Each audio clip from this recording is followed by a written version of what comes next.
Bonjour et bienvenue dans cette nouvelle vidéo qui traite aujourd'hui des outils et des savoir-faire mathématiques appliqués aux sciences économiques et sociales.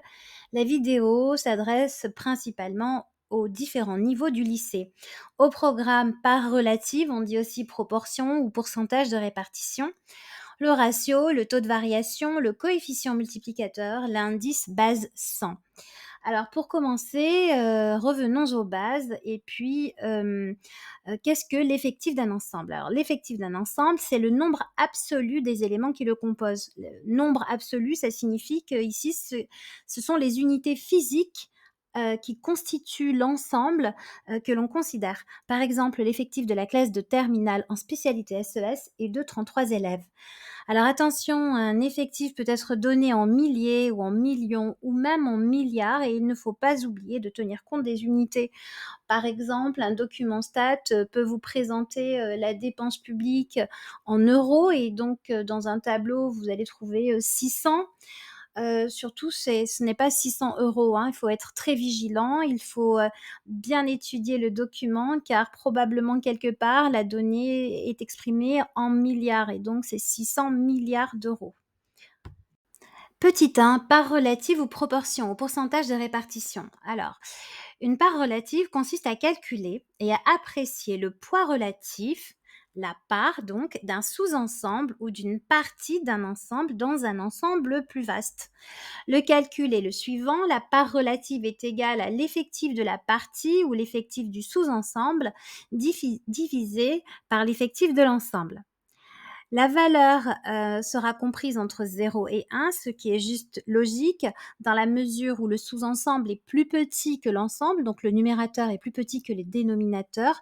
Donc la valeur comprise entre 0 et 1 doit être transformée en pourcentage, compris entre 0 et 100%, en décalant la virgule de 2 crans vers la droite. Exemple, il y a 21 filles dans votre classe de terminale de spécialité SES sur 33 élèves.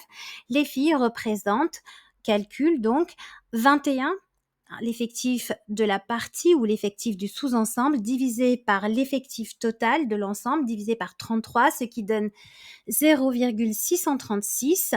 Je décale ma virgule de 2 crans vers la droite, ce qui me donne 63,6%. Et je dois lire la donnée de la manière suivante. Les filles représentent 63,6% de la classe. La lecture de la donnée en pourcentage indique le poids de la partie par rapport à l'ensemble, hein, le poids des filles par rapport à l'ensemble de la classe. Et dans la formulation de ma réponse, je dois faire référence à la fois au numérateur et au dénominateur. Petit 2, le ratio exprimé en pourcentage. On peut exprimer le rapport entre deux grandeurs A et B sans faire un calcul de part relative. A n'est pas toujours une partie de B. Un ratio désigne un rapport entre deux grandeurs. Le ratio sert, si vous voulez, à mesurer la valeur d'une grandeur A par rapport à la valeur d'une grandeur B. Ratio est égal à A sur B dans ce cas-là. Exemple, en 2023, les exportations françaises s'élevaient à 900 milliards d'euros et les importations à 1020 milliards d'euros. Les exportations représentaient ainsi 88% des importations en France. Alors, en économie, on parle du taux de couverture. Donc, on a exportation divisée par importation, 900 milliards par rapport à 1020 milliards est égal à 0,88, hein, puisque le numérateur est plus petit que le dénominateur. Il est tout à fait logique que l'on obtienne une valeur comprise entre 0 et 1. Pour obtenir un pourcentage, il suffit, comme précédemment, de décaler la virgule de 2 crans vers la droite, ce qui nous donne 88%. Petit 3, le taux de variation exprimé en pourcentage. Alors, le taux de variation mesure le sens hausse ou baisse, hein. Le sens est la vitesse d'évolution d'une grandeur économique ou autre, n'importe laquelle, hein, entre deux dates. Le taux de variation n'est pas une variation absolue. La variation absolue, c'est le résultat d'une soustraction et donc le résultat que l'on obtient, eh bien, il est identique en termes d'unité à ce dont on est parti. Hein, si je fais le PIB de l'année dernière et qu'il est en milliards d'euros moins le PIB de cette année et qu'il est en milliards d'euros, j'obtiens aussi des milliards d'euros. Donc une variation absolue est exprimée dans une unité physique, par exemple, 1 kilogramme, un nombre de personnes, des euros et cetera. Le taux de variation, lui, est une variation relative. La variation relative est exprimée en pourcentage. On peut aussi utiliser un coefficient multiplicateur ou un indice base 100, on le verra tout à l'heure. Alors, donc le taux de variation, peut être positif ou négatif. Lorsqu'il est positif, alors, cela signifie que la grandeur que l'on considère, eh bien, augmente et lorsqu'il est négatif, cela signifie que la grandeur que l'on observe baisse. La variation est positive dans un cas, négative dans l'autre et puis, elle peut tout à fait être, très supérieure à 100.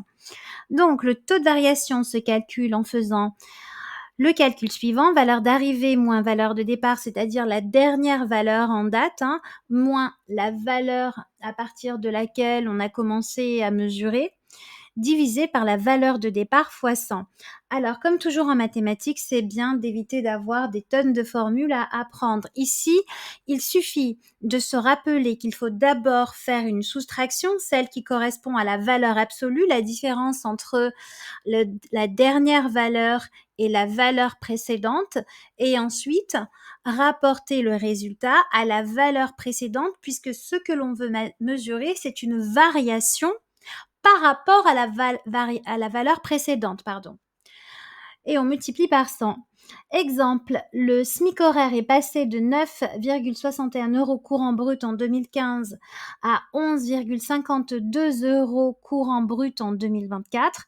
Calculons le taux de variation du SMIC horaire entre 2015 et 2024. On fait d'abord, alors avec la calculatrice, s'il vous plaît, n'oubliez pas de mettre les parenthèses, parce que sinon, si vous mettez la totalité du calcul sur la calculatrice, elle connaît ses règles d'opération et elle va faire en premier la division, hein. Donc il est indispensable de mettre des parenthèses. Attention, 11,52 moins 9,61, le tout entre parenthèses, puis divisé par 9,61 fois 100.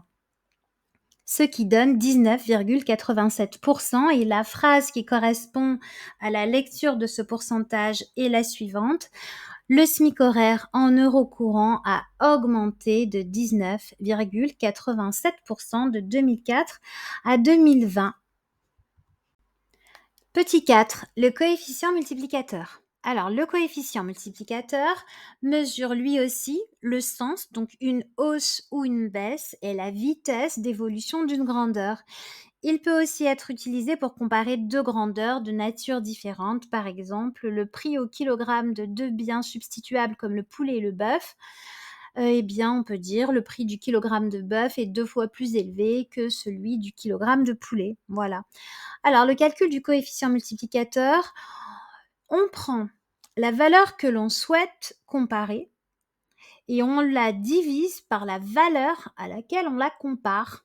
Par exemple, le SMIC horaire en euros courants a été multiplié par 2,41 entre 1990, date à laquelle il était de 4,77 €, et 2024. Je fais le calcul.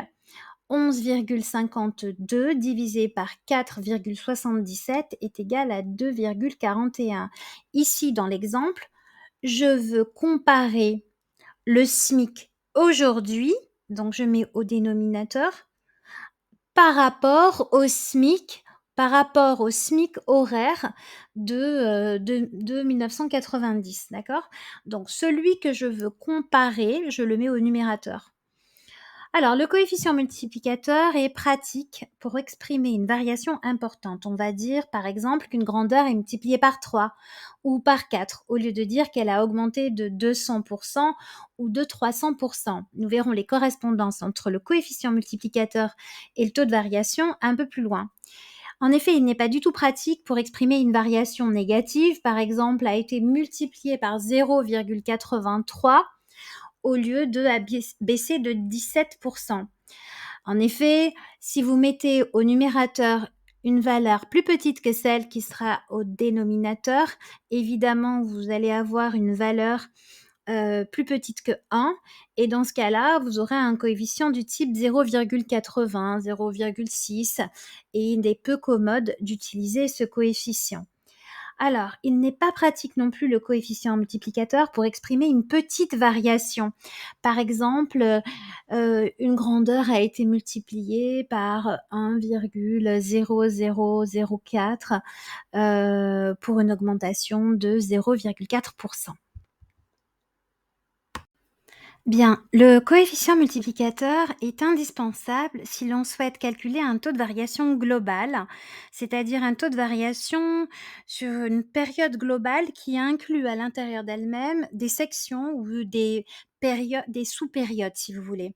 On parle aussi de taux de variation cumulé à partir de plusieurs taux de variation périodiques, par exemple annuels. Dans ce cas, on utilise les coefficients multiplicateurs de chaque petite période que l'on multiplie pour obtenir le coefficient multiplicateur sur la période globale et finalement le taux de variation global ou cumulé. Alors, je donne un exemple, même 2. D'abord, le prix d'un bien. Imaginons un pull a augmenté de 20 l'année dernière et puis cette année, il augmente de 15 et je veux savoir sur cette période de 2 ans, de combien a augmenté le prix du pull en pourcentage. Eh bien, je dois revenir au coefficient multiplicateur. Le prix du pull a d'abord été multiplié par 1,2. La variation de 20 correspond à une multiplication par 1,2 et ensuite, ce prix qui a été multiplié par 1,2 a été multiplié à nouveau par 1,15. Les 15% correspondent à une multiplication du prix du pull par lui-même, donc 1, les 1,15. Ce qui nous donne un coefficient multiplicateur de 1,38. Ensuite, on passe du coefficient multiplicateur au taux de variation en retranchant 1. Ici, 1,38 moins 1 est égal à 0,38, soit une hausse de 38% et non pas de 35% comme on aurait pu le croire.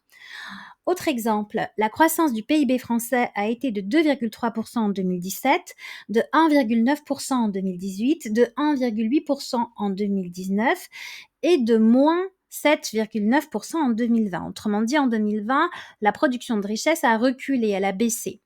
Pour calculer le taux de variation global du PIB de 2017 à 2020, on transforme ces taux annuels en coefficients multiplicateurs, puis on les multiplie. On parle de taux composés. On remarque qu'une baisse de 7,9% donne un coefficient multiplicateur CM de 1 moins 0,079, soit 0,920. Un petit peu plus loin dans la vidéo, on travaillera sur les correspondances, coefficients multiplicateurs, taux de variation, indices, etc. Alors, notre calcul nous donne 1,023 correspond à la multiplication du PIB de 2016 par 1,023 pour obtenir le PIB de 2017, puisqu'il y a eu une hausse de 2,3%, multiplié par 1,019, multiplié par 1,018, multiplié donc par une baisse, on est en dessous de 1, multiplié par 0,920, ce qui donne 0,974. On voit tout de suite que le PIB a baissé sur la période. Taux de variation cumulé, CM cumulé moins 1, est égal à 0,974 moins 1 et donc égal à moins 0,0226 ou en d'autres termes, en pourcentage, je recule ma virgule de 2 crans vers la droite, ce qui me donne une baisse de la production de 2,26%. Du début de 2017 à la fin de 2020, le PIB a été multiplié par 0,9774, ce qui correspond à une baisse de moins 2,26%. Petit 5, l'indice base 100. Le plus souvent, un indice mesure la variation relative d'une grandeur, tout comme le taux de variation. Le taux de variation aussi mesure une variation relative d'une grandeur. Simplement, l'indice n'est pas en pourcentage, il ne comporte pas d'unité, on va le voir. Il informe donc sur le sens, hausse ou baisse, et la vitesse d'évolution d'une grandeur entre une année de base pour laquelle la valeur de l'indice est 100, on donne de manière arbitraire cette valeur 100 à la valeur de base, et une année courante, c'est-à-dire l'année de calcul, si vous voulez. Alors, comment on fait? Le calcul est le suivant: on prend la valeur de l'année courante, on la divise par la valeur de l'année de base et on multiplie par 100. Par exemple, le prix d'un kilo de bœuf passe de 14 € en 2000 à 26 € en 2024. Eh bien, on va décider que le 14 de l'année 2000 correspond en fait à 100 et on va venir diviser le 26, année courante, par 14 et multiplier par 100, ce qui va nous donner 184. Donc, en réalité, le prix du kilo de bœuf passe de 100 à 184 en termes d'indice, ce qui signifie que le prix a augmenté de 84%. Alors, la lecture des indices, l'indice n'est pas la valeur réelle, le prix du bœuf n'est pas de 100 € puisqu'il est de 14 €. Un indice mesure une évolution, une évolution ne renseigne pas sur le niveau de la grandeur, mais simplement sur sa variation relative. Cette variation est positive si l'indice est supérieur à 100 et elle est en baisse, elle est négative si l'indice est inférieur à 100. Pour montrer de manière claire qu'un indice qui mesure une évolution ne donne aucune indication sur le niveau d'une grandeur, quelle qu'elle soit, considérons l'exemple suivant. Ici, les indices de la production agricole et industrielle en base 100 en 1950. Lorsqu'on observe le graphique à droite de l'écran, on ne peut pas dire qu'avant 1950, la production agricole est supérieure à la production industrielle. De la même manière, on ne peut pas dire qu'après 1950, c'est la production industrielle qui dépasse la production agricole. En réalité, nous n'avons ici aucun moyen de le savoir. En effet, on ne connaît pas les valeurs de la production exprimées en quantité, mais seulement des indices. On ne peut même pas calculer les quantités produites car on ignore les valeurs de chaque production pour l'année de base. En fait, on peut juste dire que de 1940 à 2020, la production industrielle a augmenté plus rapidement que la production agricole, et c'est tout. Bien, je l'ai dit tout à l'heure et je l'ai montré, l'indice le plus souvent sert à calculer ou à mesurer la variation relative d'une même grandeur. Mais dans certains documents, dans certains cas, il permet également de comparer deux grandeurs très différentes. Dans ce cas-là, l'indice correspond à un ratio qui compare ces deux grandeurs, qui peuvent donc être de nature très différente. Le calcul est assez simple, on prend la valeur de la grandeur A, on divise par la valeur de la grandeur B, celle qui va nous servir de référence, et on multiplie par 100. On peut par exemple comparer la situation de plusieurs pays à celle d'un pays particulier pris comme référence et comme base 100. Ou bien encore comparer la situation d'une catégorie par rapport à la situation de l'ensemble de la population.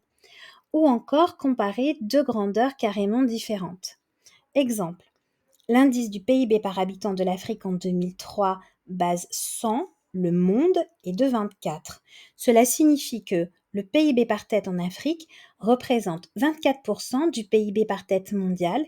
Il est inférieur de 76% au PIB par tête mondial. Bien, correspondance entre l'indice, le coefficient multiplicateur et le taux de variation.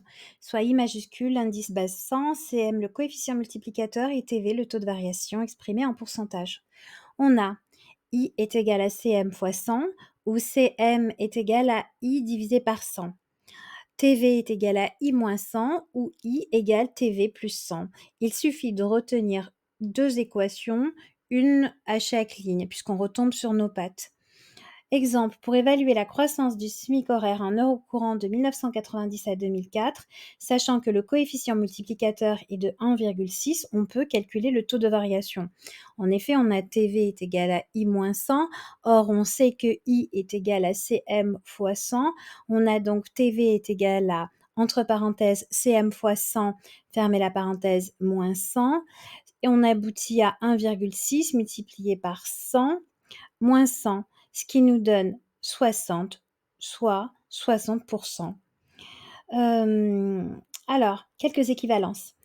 Une hausse de 0 correspond à une multiplication par 1, une hausse de 100 correspond à une multiplication par 2, ce qui est juste logique. Si j'ai 100 € et qu'on m'en donne 100 de plus, c'est-à-dire 100 de la somme que je possède déjà, j'ai finalement 200 €, soit 2 fois 100 €. Une hausse de 200 correspond à une multiplication par 3, attention. Une hausse de 300 correspond à une multiplication par 4. 10 une hausse de 10 équivaut à une multiplication par 1,10. Une hausse de 1 équivaut à une multiplication par 1,01. Une baisse de 10 équivaut à une multiplication par 0,9. Une baisse de 1 équivaut à une multiplication par 0,09. Voilà, cette vidéo est terminée, je ne voulais pas la faire trop longue. Ce qu'il est essentiel de faire à présent, c'est de s'entraîner à faire des exercices comme, vous avez l'habitude en mathématiques. Je ferai donc une deuxième vidéo d'exercices. Merci, au revoir et à bientôt.